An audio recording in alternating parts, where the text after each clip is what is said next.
Okay, that one looked pretty good. That one looked pretty good because, like I said, the ones I did last night were just too dark.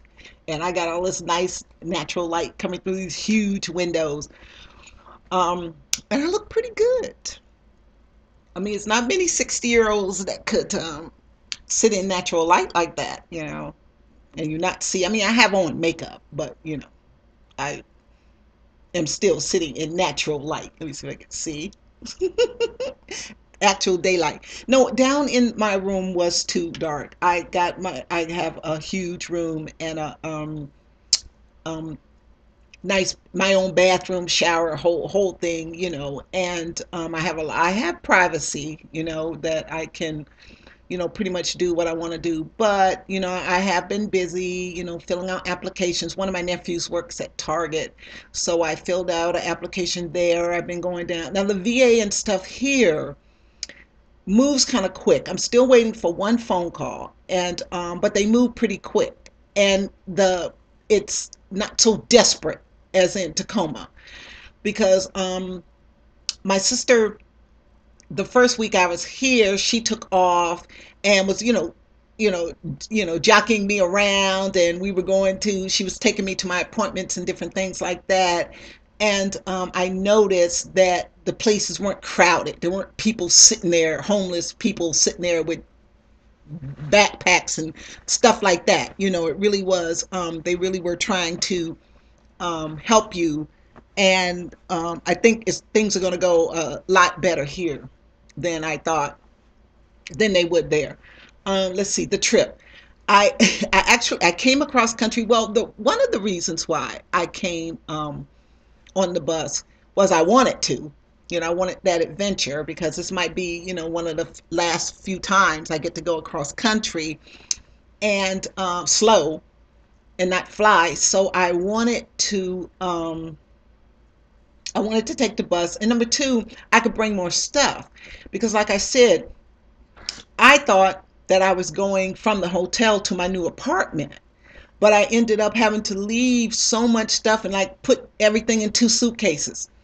So I get to the bus station and my luggage is over, and that's another reason why I thought, okay, they don't weigh your luggage on the bus, so I can take more things because it was things that were more important, like my photo albums and pictures and and things like that I had to go in the suitcase. And so a lot of clothes and different things like that just had to be left behind, but that's all right. I get to get all new stuff, like my new earrings, piece by piece I'll get everything back, you know so the trip was really cool. It was cold, it was freezing, and it was freezing. You know how you collect people along the way. When we got to Billings, it was really snowing. We were late with our next connection because the snow was so bad, and I really enjoyed that. I met some people along the way, some really cool people along the way. Hi, Jesse. I haven't forgot about you, boo. I just haven't had time to call you, but I haven't forgot about you. Um, and and we just talked along the way and all that stuff like that. We got to when we got to actually no, because Jesse left us in Chicago. When we got to Minneapolis, I want to say, um, that's when I found out that Leonard Nimoy had gone to the. Well, I had heard before that he had gone to the hospital, and that's where I found out he had actually died. So my condolences on that. And as soon as I heard it, I texted my sister and I said, oh my God, I said, does Jackie, that's our other sister, the Trekker, I said, does she know? And my sister said, well, no, I don't know. She's going to be here in a couple of minutes. So, I'll tell her then. Also, too, before I forget, we had a nice Easter. I went to church with my family, and I took a lot of pictures. I put them on my Facebook, but some of the pictures I couldn't put on my Facebook because I had pictures of me with my great niece and my great nephew, and I didn't want to put those, up there. You know how funny I am about that. And I still haven't done the Facebook for this. I don't know. I just haven't had time. I'm just busy trying to adjust to different things. Um, I had to go to the VA here. I got my eyes examined. I do need to get new glasses. And I had the mammogram, like I was saying, I had that done here. Um, let's see, what else did I put there? Oh, my mechanical pencil. I don't know. Well, last night I actually was fiddling around with my mechanical pencil, and I thought it was while I was looking at one of the videos, and I said, "Oh my gosh, this thing is finally broken. It's finally gone. It's gone. It's. I've had this thing honestly years. I can't remember exactly when I bought it, but I know I've had it at least 3 years." And I mean, and it is still cracking. And I usually don't mention brand names and things on TV, but it's a mechanical pencil and it's a Pilot. It's a Pilot. And I mean, I've counted it out so many times that it was broken. I thought the little leads were broken and I couldn't get them out, and I banged it and banged it, but this thing just keeps on pumping. So I don't know.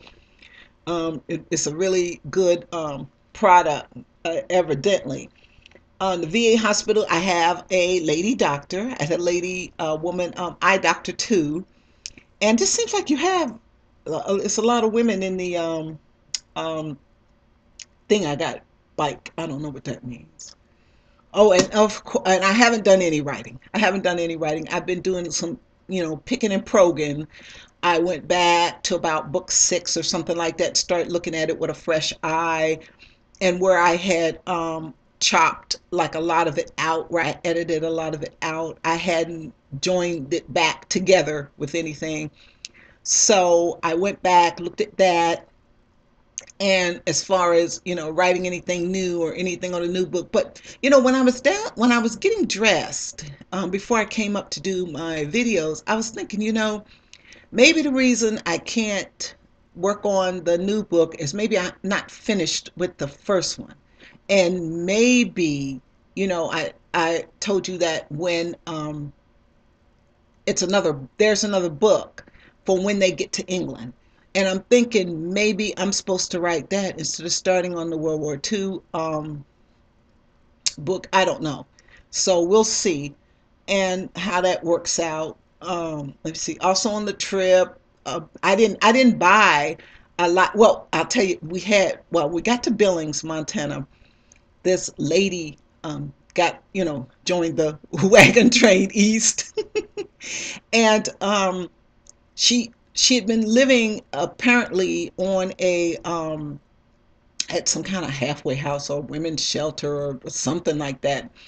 And I guess they dropped her from the program, kicked her out the program, and she ended up on the road.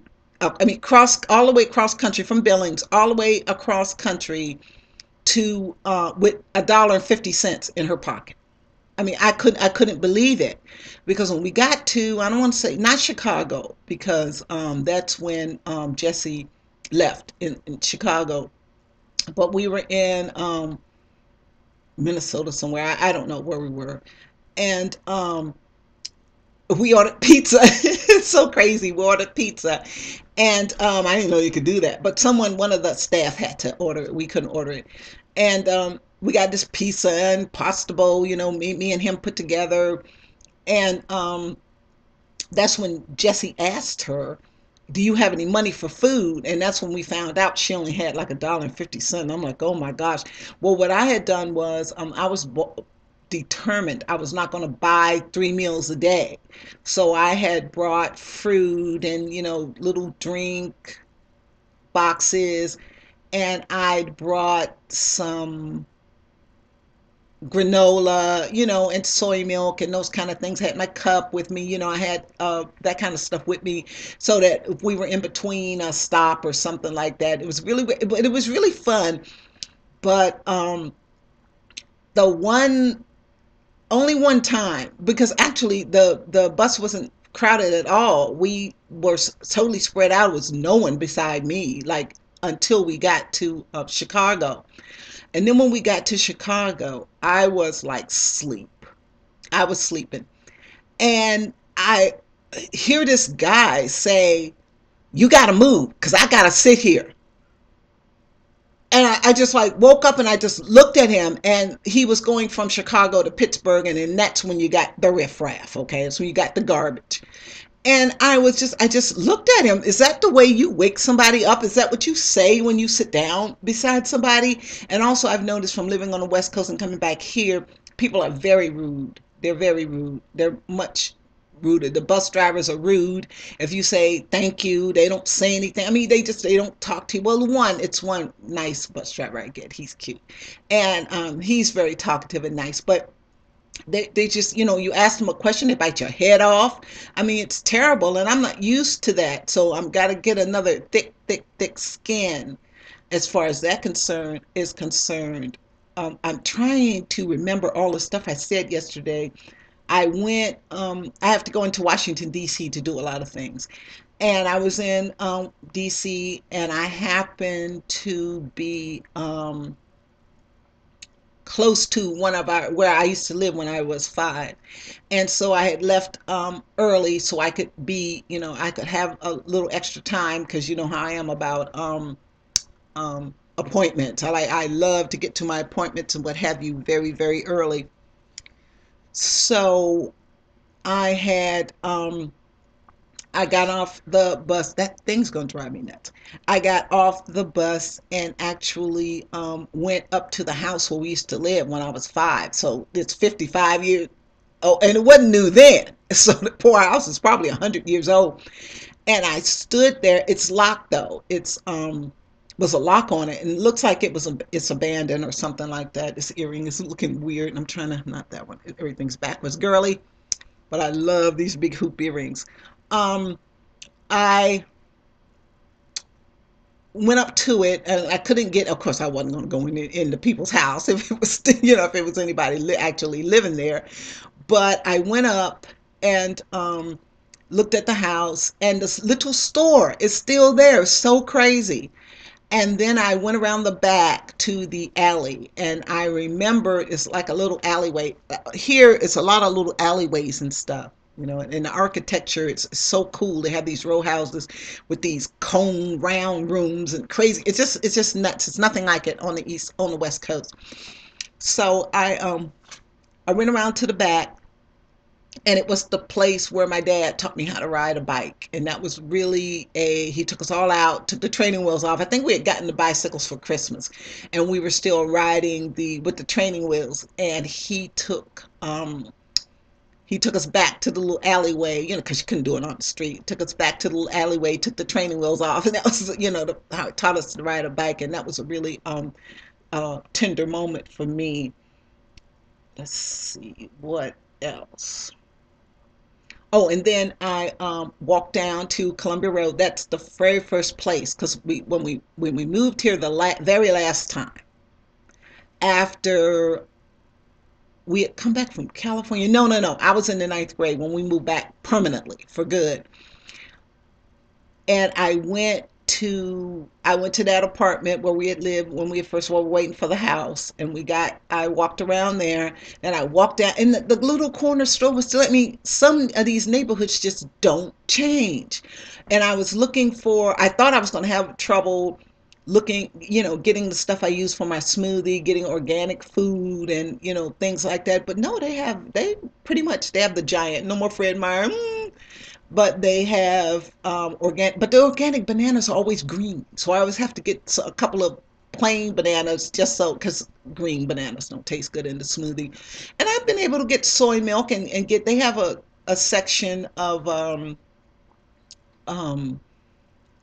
of healthy, quote unquote, those kind of organic, no, additives and, that kind of stuff, preservatives kind of foods, in every like supermarket.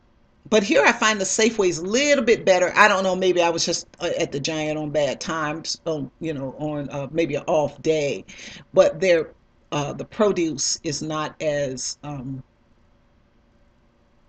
I don't know. It's not as good as it's at Safeway. So, and I've been, getting around. I can get around really well on the train, everything. And my friend Pat had told me about the train and how it just eats money, how it just eats your money.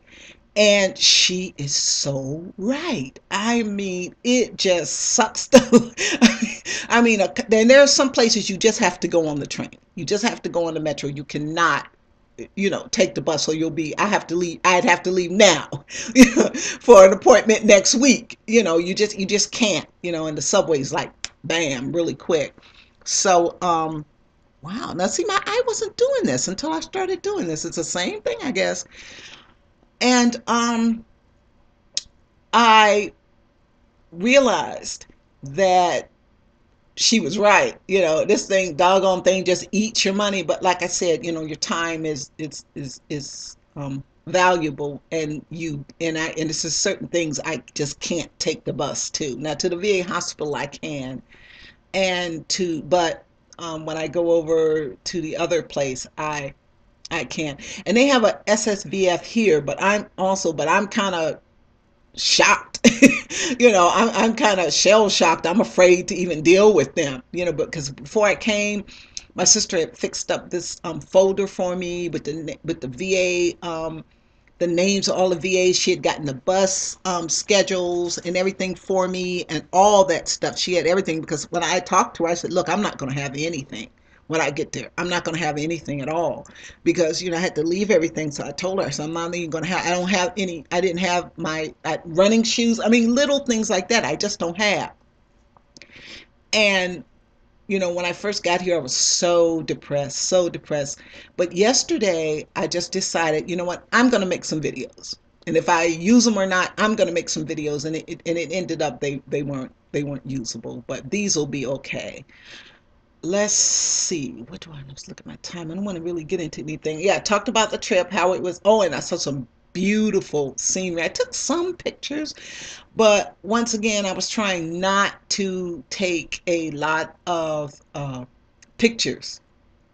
I was trying to, you know, enjoy the scenery, and enjoy, the actual traveling, moving. I love to travel.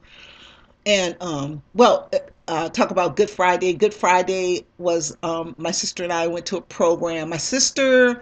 My niece, her son was there, and we went to a program that my mom and was in. They had their little robes on, and they were singing. I mean, it's really cool. That's one cool thing, to be with her, and it's kind of comforting. My sister and I have, um, our taste, out of the four girls, our taste is more alike. So, 'cause, I mean, you can see ceiling fan, nice pictures in the background, white walls, plenty of sunlight. We have the same taste in things. So she has a lot of the same things that I had. So that's very, very comforting. I have a great room. I have a hard mattress. I mean, I love that mattress. My bed is really, really hard. I love it. I think, I've been sleeping really, really well. I think it's because all that stress is gone. Just all I mean, I have a different kind of stress now, because of course I have to get a job and get a place to stay and that kind of thing. But I think because all that stress is gone. All that what's going to happen next, is gone, because I actually was getting up. I was waking up in the middle of the night, just before I left the apartment, and literally wandering around the complex, because I just couldn't go back to sleep. And then when I got to the hotel, I didn't sleep at all, at all. Well, for one thing, they had cable, so whoa, I was watching TV all night, but I didn't sleep well. And then I couldn't sleep very well on the bus. I did sleep some, but I couldn't sleep very well, because they would wake you up at weird times, because they had to clean the bus, or they had to, it was a meal stop or something like that, so it completely threw my body off. And but I really enjoyed it. My sister came to Union Station and picked me up. I'm not going to talk about my new segment yet. I have something that is going to be really interesting, I think, to you guys. I'll talk about that in a minute. I'm getting kind of close. I'm going to go and make a costume change, and I'm not going to look at this one until I get ready to upload it, because I want to really get done. I want to get done and get up and out. So talk to you later.